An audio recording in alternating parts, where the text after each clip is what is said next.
Guess what, guys? There's another new Top Gear out. Is it any good? Stay tuned to find out. Tonight, I ramble into a camera in my garage, we make stupid faces, and I review the new Top Gear America. Yes, you guys heard me right. There is another Top Gear America that's brand new. If you haven't heard of it, this is going to be the video for you. So there's 3 things that I judge car shows on. Number 1, the cast. Right? Pretty straightforward. Who's going to be hosting the show? Number 2, the cars. Obviously, it's important for a car show.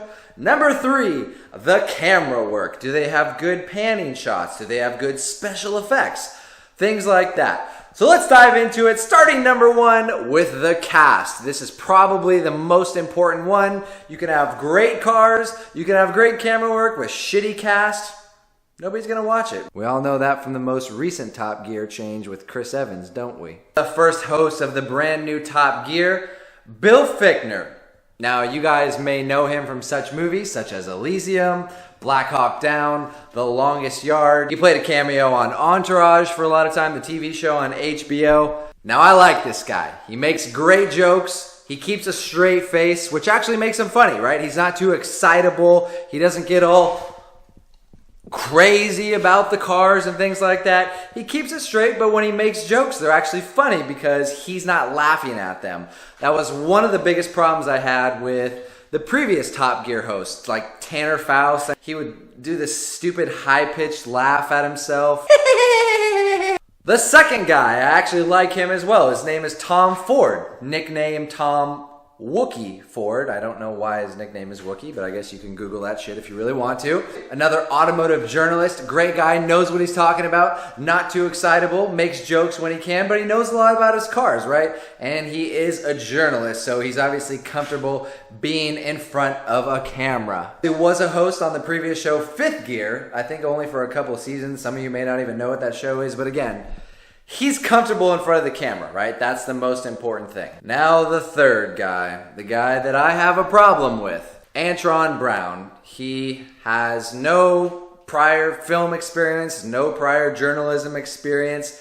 He apparently is an NHRA drag racing champion. And again, I think that they're just making the exact same mistake that they made on the first America Top Gear, bringing on a driver instead of a personality, a host who has the charisma, who's going to draw people in, make them feel emotional about the cars. And you can tell that when you watch the show. He's very uncomfortable compared to Bill and Tom in front of the camera. He's just not quite there yet, right? They don't really have the chemistry going.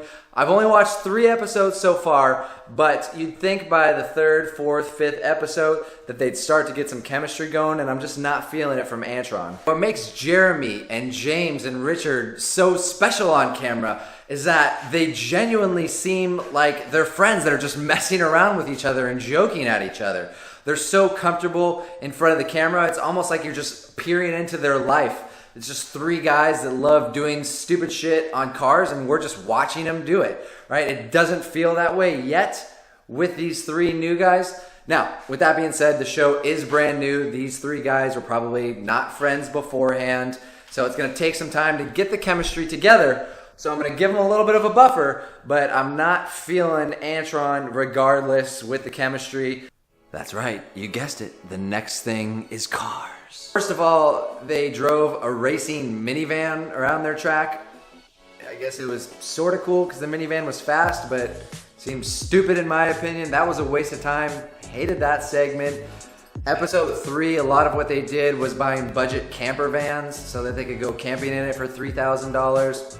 Wasn't a big fan of that either. It's been 3 episodes. There haven't really been that many great cars. Now the ones that I do like, did have a 6 segment on the new Ford Raptor. That was one that Bill did, so that was great. Again, you got an American guy talking about an American truck. That's one thing I do like about Top Gear America versus the British one. You're gonna get those things that you won't see on the other one. They also took the new NSX around the racetrack. That was pretty cool. And they also took the new Huracan around the track, so that was pretty cool. Supercars are always great to see. I wish they would do more of them, but maybe they just don't have access or the budget to it. I don't know. One awesome scene that they actually did was they showed how they do the camera work on the show. This one is not on the fucking History Channel. This one's actually the BBC, so they got pretty damn good camera work. And they have a scene here where they're showing you how they shoot the scenes of the Huracan driving. What they have is a CTSV wagon with a huge camera rig attached to it, and they show you how they film the car driving along the road. They have this badass, like 600 horsepower off-road vehicle with a huge crane camera that's just coming down like a fucking raptor or a fucking bald eagle just coming down on you. All right, back to focus. So that was really cool. Should you watch it or should you not watch it? Well, I'll just say this, compared to the History Channel version, at least they now have 2 competent hosts instead of 0 competent hosts, so that's an upgrade. Also, again, the camera work, big upgrade. You got the BBC, they probably have a bigger budget than the History Channel. Again, it was really cool that they even showed you how they do the camera work and the editing and everything like that. That was something cool that I've never seen on any of the Top Gears, the Grand Tour, anything like that. That was awesome. This all comes down to, should I watch it? Should you watch the show? What I'm gonna say is this, I've watched 3 episodes so far. I'm gonna give it 2 more episodes. If the cars don't improve, I'm probably just gonna let it go and say forget about it. Not gonna watch anymore. If the cars do improve, I'm definitely gonna have to say you guys should give it a chance. Watch the whole first season. The best way to do it would just be to go on some website, look at the little synopsis of all the cars that they have in the videos. If they're good, if you like it, definitely say give it a shot. If you don't like the cars, definitely don't give it a shot. Either way, I hope you guys enjoyed this review of the new America Top Gear. I've got some crazy things coming for this bad boy. I think headers are gonna be coming soon, possibly E85. It could be either or maybe both, depending on how I'm feeling.